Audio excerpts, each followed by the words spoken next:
This is Core Christianity with Pastor Adriel Sanchez. You can email us your question if you've got one at questions@corechristianity.com. Here's one from Darcy. She says, is it a sin for a committed Christian to date a non-believer if the person was baptized as a child but now doesn't attend church and only believes in a, quote, higher power? This person is great in every other way and supportive of the Christian's belief and church attendance. Can the Christian continue in the relationship, praying that God will work in the life of the non-believer through their example and hopefully hearing the word? Yeah, thank you for this question. Super practical, and I know it's one that comes up a lot. Is feeling like, hey, I'm single, I want to be with somebody, but I haven't found someone in the church yet.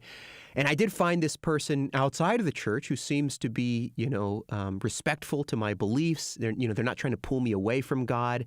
And they just, every other box they're able to check off. That I'm attracted to them. They have a great personality, a great job, great family, even, but they don't go to church.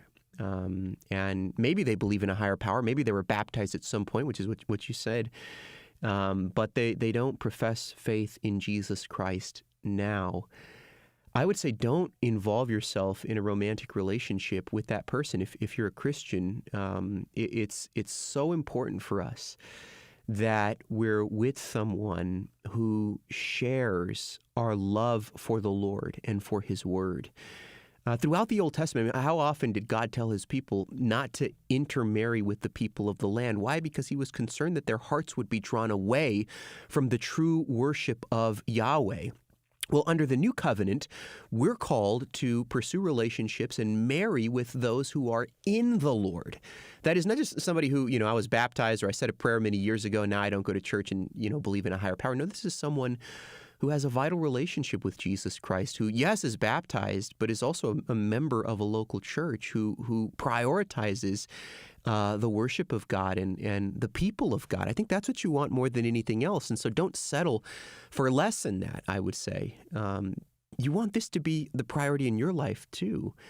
And, in terms of passages of Scripture where this point is made, Paul in 1 Corinthians 7, he says, a wife is bound to her husband as long as he lives, but if her husband dies, she is free to be married to whom she wishes, only in the Lord. And then in the very next chapter, in chapter 9, there in verse 4, he says, do we not have the right to eat and drink?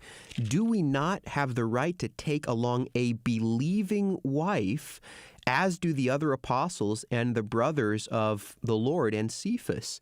It's always, anytime he talks about marriage for the Christian, it's always in the Lord, a believing spouse.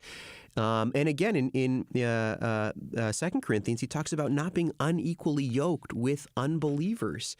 And so I would say, look, have a friendship, cultivate the friendship, pray that the Lord does do a work in this individual's heart, but don't progress the relationship too quickly, and don't progress it into something serious, a romantic relationship beyond just a normal friendship, if this person doesn't share your same convictions with regard to faith in Jesus Christ. I think that's the important piece there. And so may God give you wisdom, and may the Lord do a work in this individual as well, bringing them to faith through your godly friendship and example.